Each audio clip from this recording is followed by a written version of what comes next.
ये है दिल्ली दर्पण। अरविंद केजरीवाल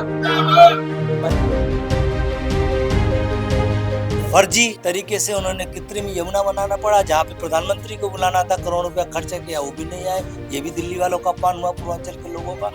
तो एक वादा बताएं जिस पर खरे उतरे हो।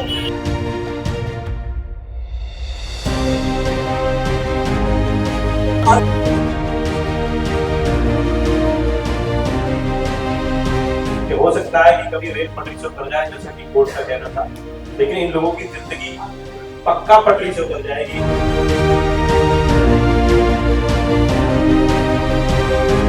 इस बीजेपी को यहाँ से हरा करके, ये बता करके कि जागो, नहीं तो आगे आने वाले समय में 27 डेढ़ साल दूर नहीं है।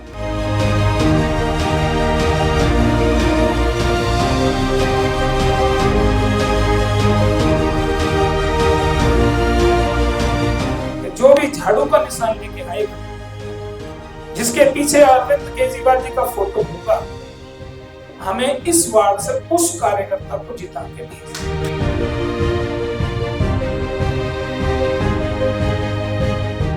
नमस्कार, मैं हूँ राजेंद्र स्वामी और आप देख रहे हैं दिल्ली दर्पण टीवी। दिल्ली नगर निगम के उपचुनाव की घोषणा हो चुकी है। आम आदमी पार्टी लगातार ताबड़तोड़ जनसभाएं कर रही है उन वार्डों में, तमाम उन वार्डों में जहाँ चुनाव होने वाले हैं। 12 के 12 वो वार्ड हैं और इस वक्त मेरी मौजूदगी है अशोक विहार वार्ड में। यहाँ 2 जनसभाएं कार्यकर्ताओं की हो चुकी है और आज बहुत सारे निर्देश, यहाँ जो वरिष्ठ नेता है आम आदमी पार्टी के, वो मेरे साथ मौजूद है। कितना उत्साह आप देख पा रहे हैं, ये तो दूसरी मीटिंग है आपकी।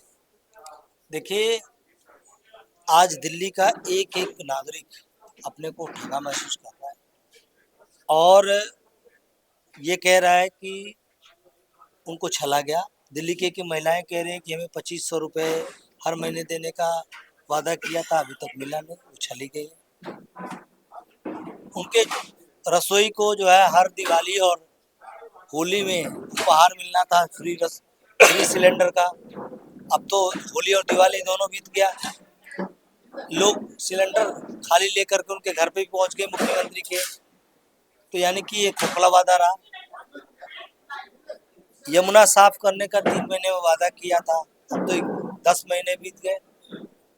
कहते थे कि आते ही 1 महीने के अंदर जो है हवा दिल्ली की साफ हो जाएगी। और सारे रिपोर्ट आप पढ़ लीजिए, अखबारों की खबरें 3 दिन 4 दिन पहले की, कि उन्होंने कहा कि इतना जहरीला हो गया दिल्ली का हवा कि अब लोगों को लंग्स की प्रॉब्लम के साथ साथ लोगों को ब्रेन स्ट्रोक होने शुरू हो गए। आप कह रहे हैं कि सरकार के कामकाज पर वोट मांगा जाएगा, कि पिछली सरकार के कामकाज की तुलना करो और अब जो पिछले कुछ महीनों से सरकार है उस पे करो। देखिए, मैं बता रहा हूँ कि दिल्ली के लोग बिल्कुल, आज दिल्ली का हर व्यक्ति कह रहा है कि ये कहते थे अटल कैंटीन चलाएंगे, 5 रुपए में जो लोगों को खाना देंगे। मैं पूछूंगा जाके गरीब लोगों से कि आपको खाना मिला क्या। ये कहते थे 10 लाख रुपए का जो है आयुष्मान में इलाज करा के देंगे हम। करोड़ों रुपए का इलाज होता था अरविंद केजरीवाल की सरकार में, फ्री होता था और हजारों लोगों को हम खड़ा करके पूछवा सकते हैं। हम पूछेंगे, बताओ जी आपके इस विधानसभा, इस वार्ड में किसी को मिला क्या। आज हम पूछेंगे कि ओबीसी SC ST के बच्चे जो थे, उनको जय भीम जैसी योजनाओं का जो लाभ मिलता था, कोचिंग का, निःशुल्क पढ़ाई का और बाहर जाने का, विदेश में पढ़ने का, क्या वो लाभ मिल रहा है क्या इस सरकार में। हम जाके लोगों से पूछेंगे कि जो हमारी सरकार ने इस पहली बार स्लम पुनर्वास कानून बनाया 2019 में, जिसको हमारे विधानसभा में ने मोहर लगाया, LG साहब ने मोहर लगाया। उस कानून ने जो प्रोटेक्शन दिया था झुग्गी झोपड़ी के लोगों को, जब तक घर नहीं मिलेगा, उनका तोड़ा नहीं जाएगा, क्या वो लागू हो रहा है। ये सरकार क्या झुग्गी वालों को उजाड़ रही है कि नहीं उजाड़ रही है।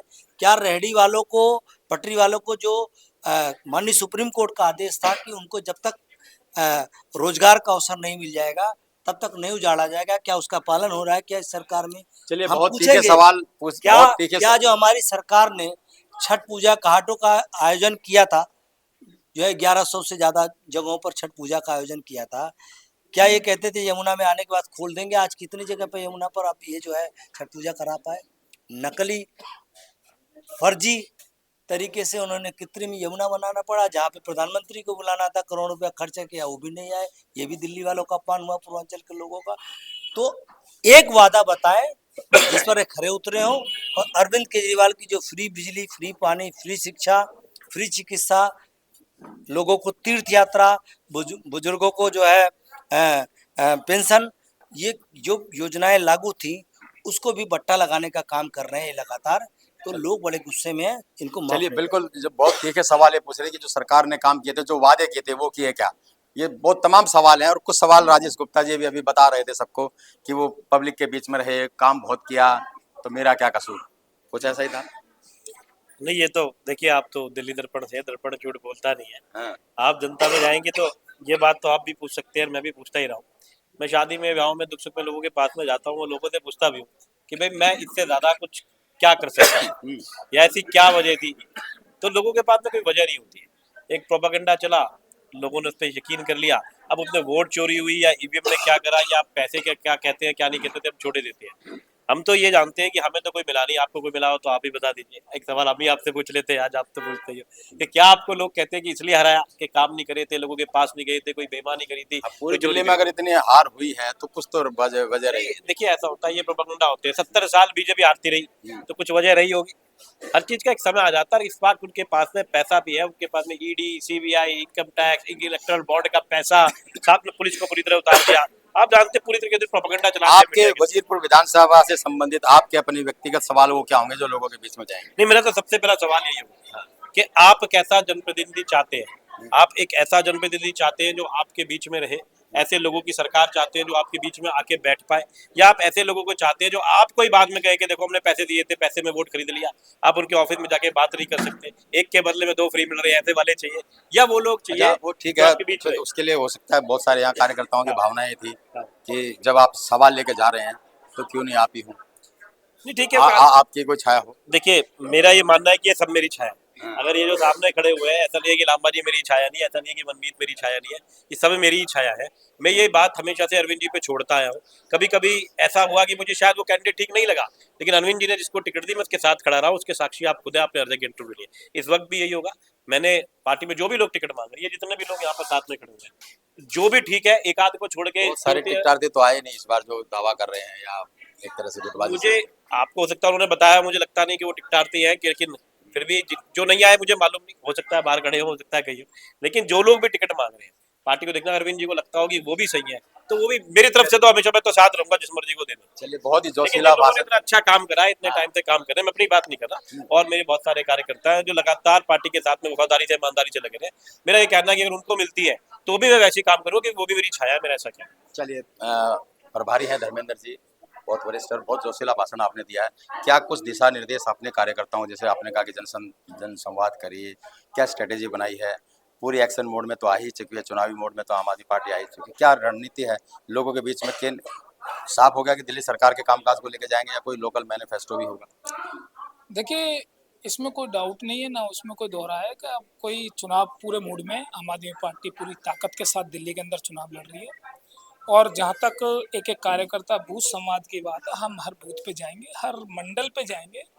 ये एक आम जनता का सवाल है, एक सरकार से सवाल है कि जिस तरीके से आपने 7-8 महीने पहले सरकार को एक सपना दिखाया, उस सपने में कितनी सच्चाई है? एक आम कार्यकर्ता एक लोगों से पूछेगा कि आपने स्वास्थ्य पे क्या काम किया, आपने शिक्षा पे क्या काम किया, आपने जो दिल्ली की लोगों की समस्याओं ये पे क्या बातें तो काम किया। अखिलेश जी ने सबने बता दी। अभी और जो कुछ बूथ स्तर तक हम कुछ जाएंगे। यहाँ के जो कुछ कार्यकर्ताओं ने अपनी भावनाएं रखी और आपने भी कहा कि आपकी भावनाओं को कार्यकर्ताओं तक पहुंचाएंगे, नहीं, देखिए, तो कंपटीशन बहुत ज्यादा है आम आदमी पार्टी में, ठीक नहीं, नहीं, लग नहीं, ऐसा कोई कंपटीशन नहीं है। कार्यकर्ताओं की होना भावना ही चाहिए जो ज्यादा और कार्यकर्ताओं की भावना है, उनकी भावना का सुनना और पार्टी को समझना, ये सबका हमारा दायित्व एक है। बड़ी चुनौती तो आप भी देख रहे होंगे सामने कि जब पहले कार्यकर्ता सम्मेलन हुआ था तो कुछ कार्यकर्ता जो थे पूर्व पार्षद चुनाव रह चुके, लड़ चुके, वो नहीं आए, उनमें ये नहीं आए और अब वो ये नहीं आए, तो एक नहीं, नहीं, नहीं, मनमुटाव है। नहीं, इसको नहीं, कैसे, ये चैलेंज है आपका? कोई मनमुटाव पार्टी के किसी कार्यकर्ता में नहीं है। किसी कारण से राजेश जी के